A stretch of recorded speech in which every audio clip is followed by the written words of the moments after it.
Welcome to another edition of Chosen Conversations. And so we're having conversation today about Season 3, Episode 5. There's been a lot of great information that's been shared so far, and we're so looking forward to this conversation. So please join us. At this time, I'm going to pass it off to John Mark. Thanks, Ed. We're going to talk about Episode 8 of Season 3 in this particular conversation. And it begins with the feeding of the 5,000. If you remember, Jesus goes to the Decapolis. And Decapolis is a place where the Gentiles and Jews sort of live together, but dominated by Gentiles. And in fact, when Jesus arrives with his disciples in the Decapolis, you have a group of Idumeans, and you have a group of Hellenists, Greeks, and you have a group of Jews, and they're in conflict with one another. They're angry about what the disciples had said previously. Especially the Jews are angry. Because what Philip and Andrew had told the Jews in that context was that they were invited to a banquet, but they're not willing to come. So the master of the house is going to send to the highway and byway and bring in all other people, the poor and the lame and the blind, and invite everyone to this table, which the Jews took as kind of an invitation to the Gentiles, almost a rejection of themselves and an invitation to the Gentiles. And that created this tumult that Jesus has now come to sort of, settle maybe, or at least teach about or engage this conversation, even if it, as Jesus says at one point, even if it's an argument. It's okay. Let's argue about it. Let's enjoy the discussion, you might say. And that's a pretty typical Jewish way of thinking about how to dialogue about what's going on. So they gather this group, and it grows and it grows and it grows until it's 5,000 people. And it's over a couple of days, as the story is told.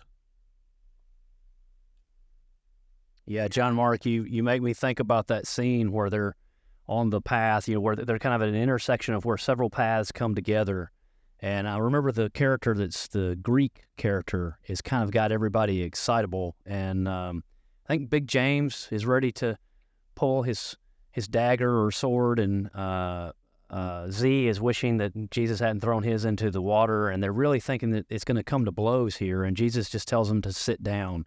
And Peter has to get them to actually do it because they think that they're not in a safe space, that this is actually like precarious to their bodily well-being. Mm-hmm. I thought it was interesting that with all that's going on, you have these different groups that have come because they're upset, they've been enraged. Jesus still chooses to focus the main portion of his teaching. Now, they're witnesses to, but he's teaching his disciples because he starts there. This is his core group. And everybody else gets it by being in the proximity of the Lord talking, where now everybody then is invited to the conversation. And I believe also there was a scene where, the groups are there and they're actually having the arguments, and Jesus tells his disciples to have a seat. And I believe, if I remember correctly, wasn't there a situation where someone actually came and got their healing, which caused us to say, let's sit down. He really is serious. So yeah. I thought that. Well, when they saw the healing, everybody sat down. They were refusing to sit down and listen. I'm not going to listen to this teacher. Who is this guy? But then when he heals that man of his pain in his leg, his infection in his leg, they all sit down, and that's when the crowd begins to grow. I appreciate your point, Stan, about the volatile nature of this area. The Decapolis was a well-known region for military exercises, for zealot training, for where you would gather an army. That's where you would go gather it. And some even think that that's what Jesus was doing in feeding the 5,000, is he was gathering his army. But what we see in the scene is that's not what his intent at all.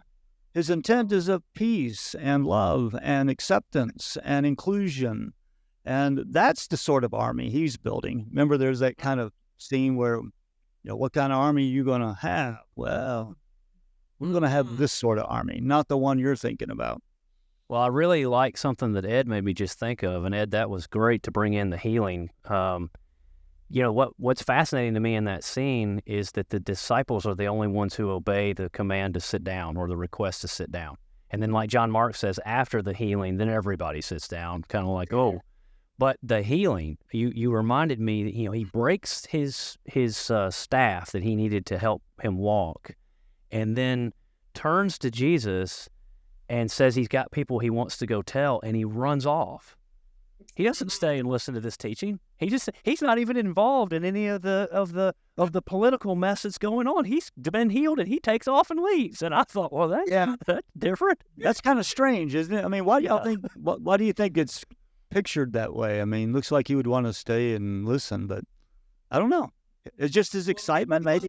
Oh, exciting! Involved in the volatility that was going on in the area. He knew that there was a teacher that could heal, and he came.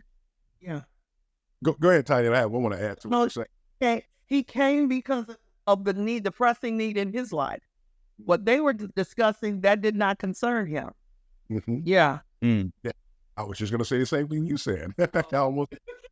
Yeah, all the extra, it didn't mean anything to him. He came there for a specific thing, got exactly what he was looking for, and that his next assignment was to go out and share about what happened. So all the other politics or anything else that were going on, that didn't concern him at all. And I think that was also that really stood out in that particular scene. Now, we also have some other characters coming in. We have 3 Pharisees coming from Judea, from Jerusalem, and they're trying to find something they can pin on Jesus to use to declare him a blasphemer, to declare him guilty of death. And so they're coming to find something. And when they arrive, what they find is, well, a miracle had just occurred.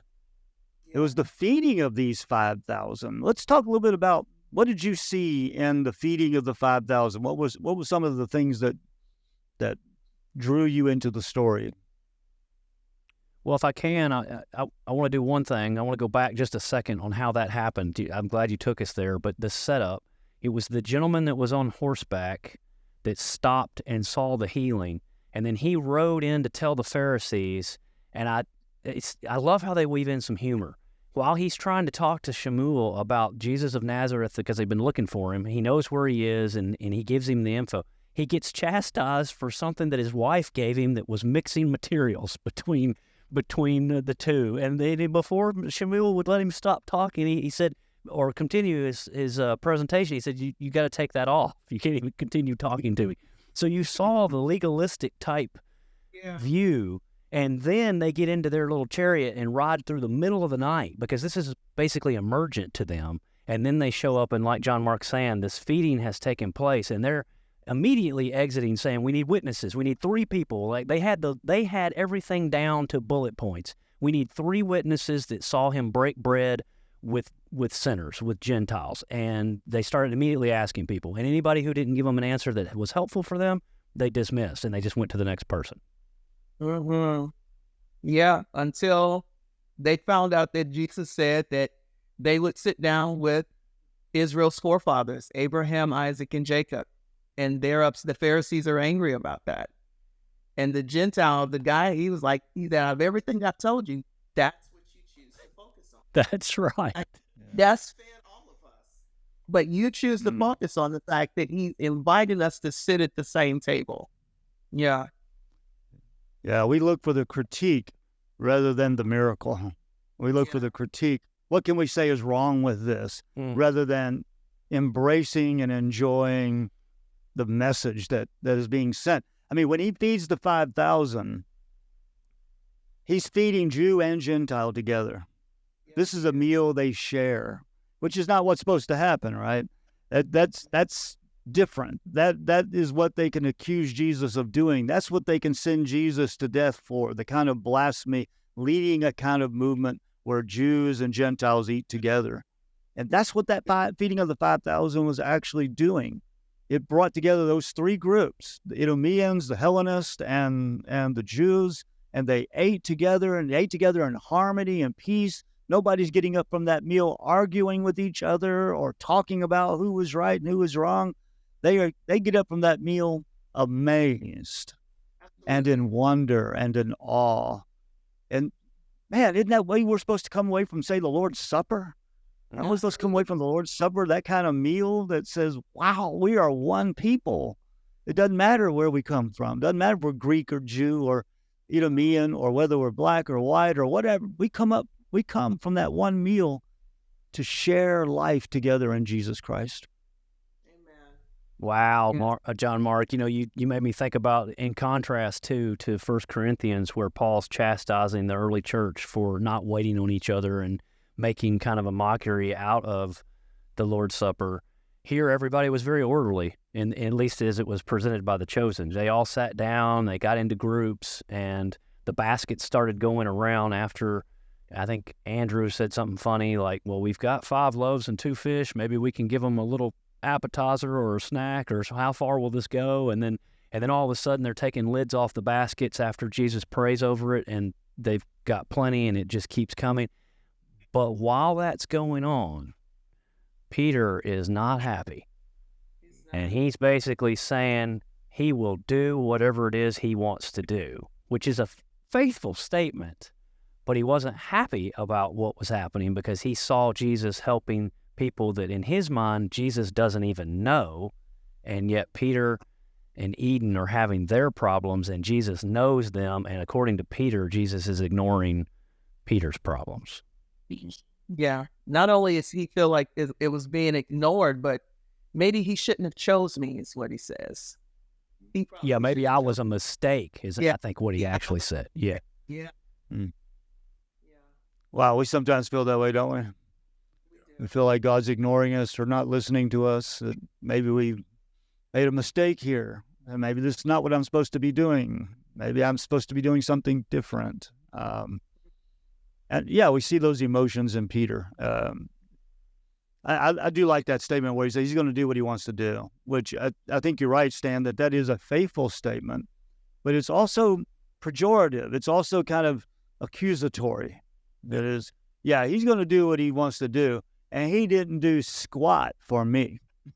Yeah. Is I think what lies behind that, right? Yeah, after I've left the life that I knew, after I've been with him all these days, after I've served with him, after I've obeyed his command, he didn't do for me what I wanted him to do, but he'll do it for everybody else. And I think all of us have had moments like that. Lord, you seem to be blessing them. Why doesn't it seem like you're moving in my situation? And I think sometimes, like Peter, some of us can also become very passive aggressive in our conversations about that we see God doing for others and maybe not doing for us in the timing that we desire to see it happen. You know what, though? You guys hit on another interesting little thread there. That episode on the way, the Peter was said to be the key to that. Yeah. And John had to wait on him because he was running behind. And it wasn't until they were almost to the area that the feeding of the 5,000 took place that Peter tells John what's happened. And so if you think about it, of course Jesus knows, but Peter really hadn't told anybody else. So this angst that he's carrying, the way he takes that basket and kind of goes, and throws it after they've fed everybody and the top spills off and the fish dump out and he looks so disgruntled.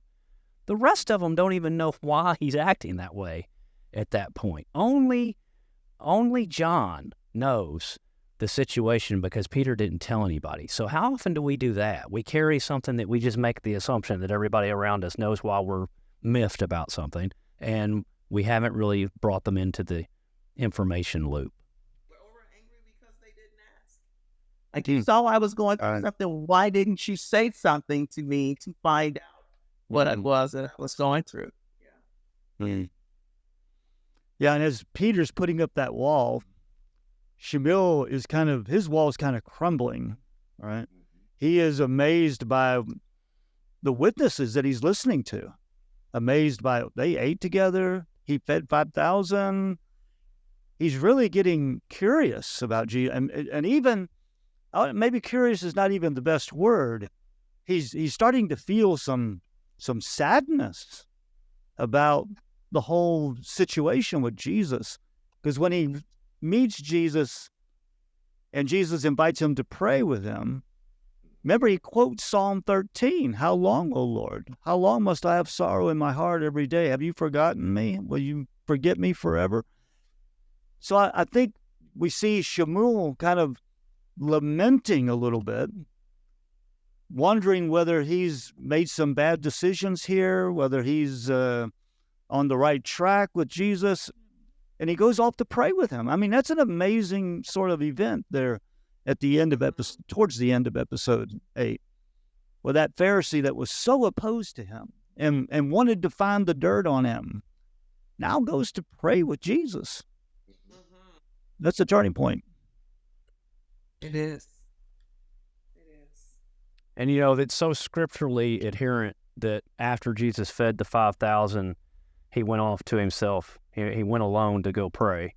And that's why the disciples, get in the boat, and then they start across the sea. And, of course, we know that they apparently have no headway whatsoever for half of the night or until the middle of the night, around midnight, depending on how you translate that. And then, here comes Jesus, which is also interesting the way the Chosen did this is, we don't get to eavesdrop in on Shemuel and Jesus. We just know that Shemuel was invited to pray with Jesus, and then later we'll find out that did take place. But Atticus is on the beach, and for my wife and I weren't even sure. We were sort of on different sides of, did he see Jesus walking on the water or did he not? Because it looked like if you saw someone walking on the water, you wouldn't just turn and walk off and go, well, that's strange, and just leave. It would be crazy. But he does. He walks off, and then that scene unfolds. And Tanya, you almost went through it a second ago. Peter and Jesus have a conversation while Peter's in the boat.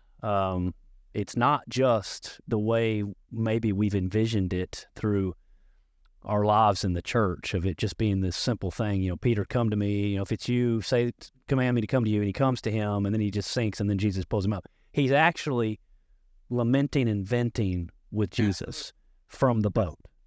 Well, because he doesn't understand. Why? Why, Lord?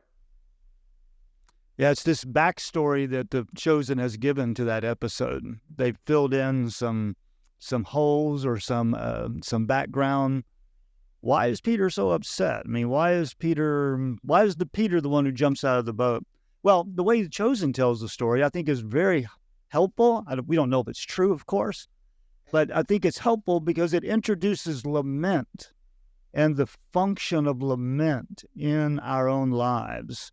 The whole episode begins with Psalm 77, singing Psalm 77 to David and Bathsheba.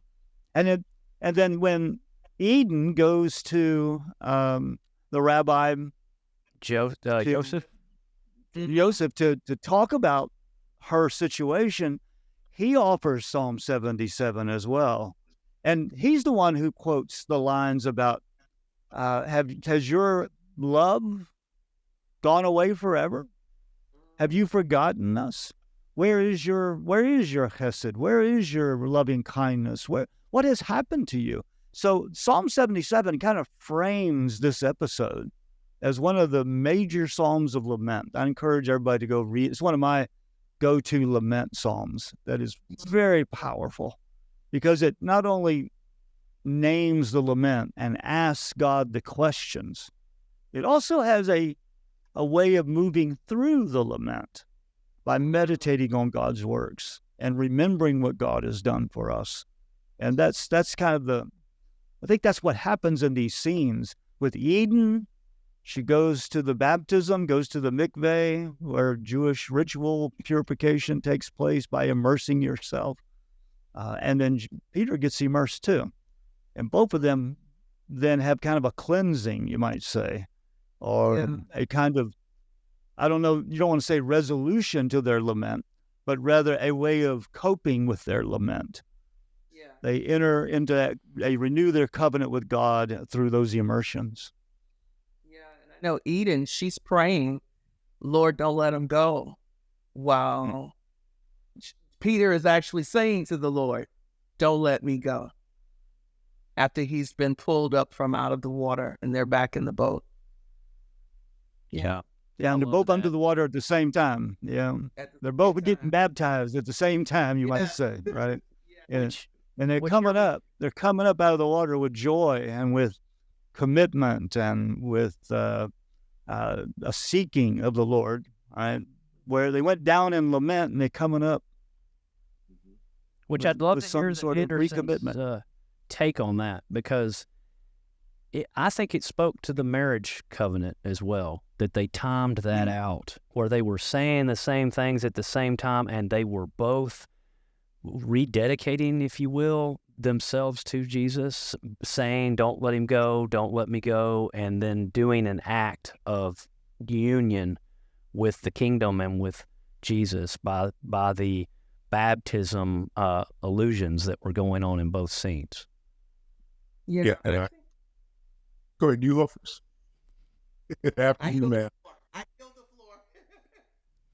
I was just going to say that I felt it was also powerful, Pastor Stan, especially when Eden was praying and she was speaking about, not letting him go. So it's awesome to me that she was so sad because of the situation that happened with her.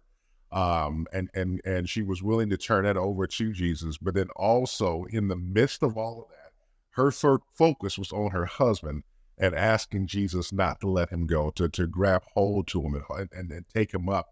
And so I thought that was really awesome too. It was powerful for me, definitely powerful for me. Yeah, I think for the until she told Peter, she carried the weight of what happened by herself, because he didn't even know why she was lashing out at him.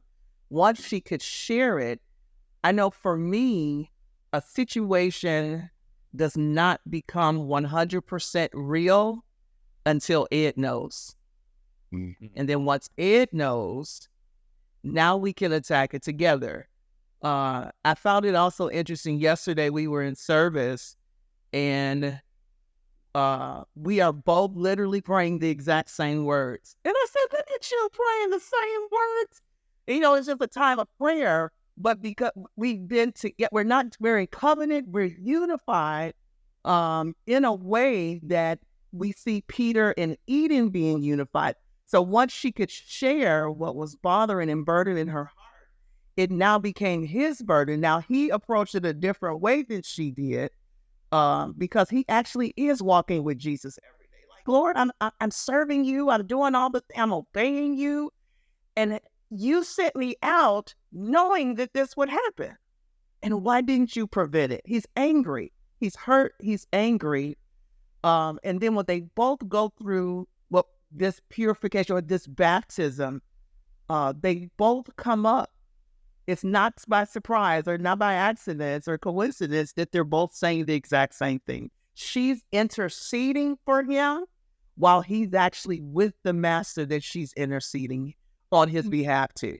She's praying for him and he's in the presence of the master and his heart is crying out. Their hearts are joining in it, Lord, like, don't let him go, because she can walk away from it. But if my covering is still burdened by this weight of sadness and pain, how far can we go with this? And he's walking with Jesus. I know Jesus called him. We know exactly who Jesus is. They don't question it.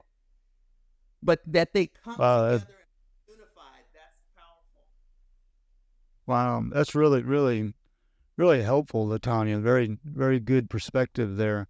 I also remember something I thought was significant as well, and that is Eden wasn't dealing with this. She told Peter, right? She told Simon, but it took a community to come around her and say, that's right, how can we help you? We see something is wrong. What can we do to help you? And so she had, and even when she went to the mikveh, to the immersion ritual, she had her mother and James and John's mother, right? Both of them were with her in that moment as well. So we need community around us to deal with that grief, to deal with that lament. We need the community to hear our lament as well. You guys also reminded me of one more thing. If we go back to how Peter was acting when he was trying to do the deal of catching the Jews fishing at night, and Eden was so frustrated with him, and when he met Jesus and then came home to tell her, she said something, if I'm remembering correctly, along the lines of, "This is who you are. This is who you were created to be."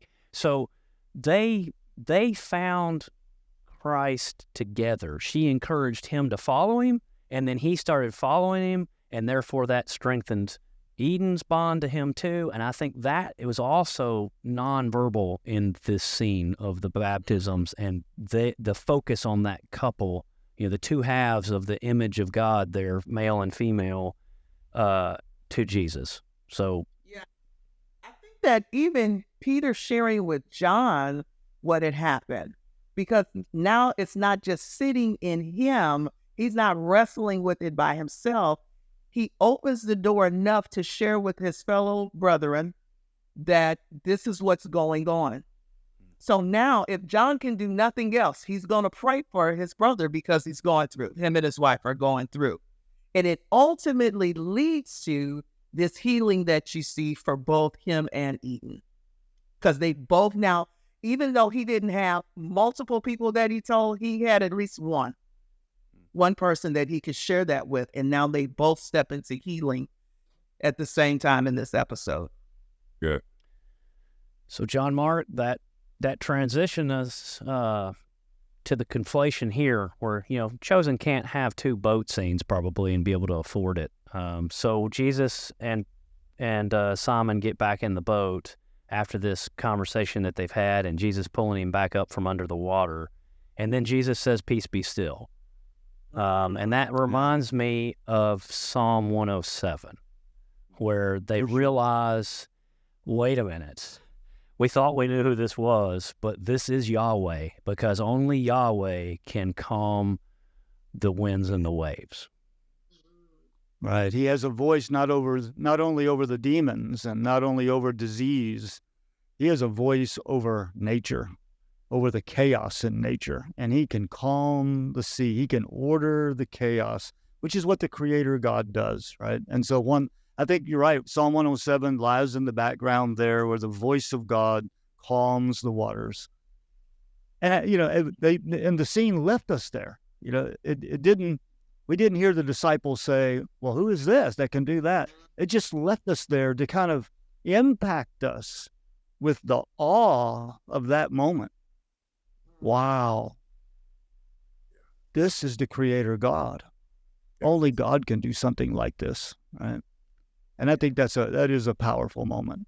And you're right, it is a conflation. I mean, there are two scenes where Jesus is in the boat and calms the sea. He's asleep in the boat, right?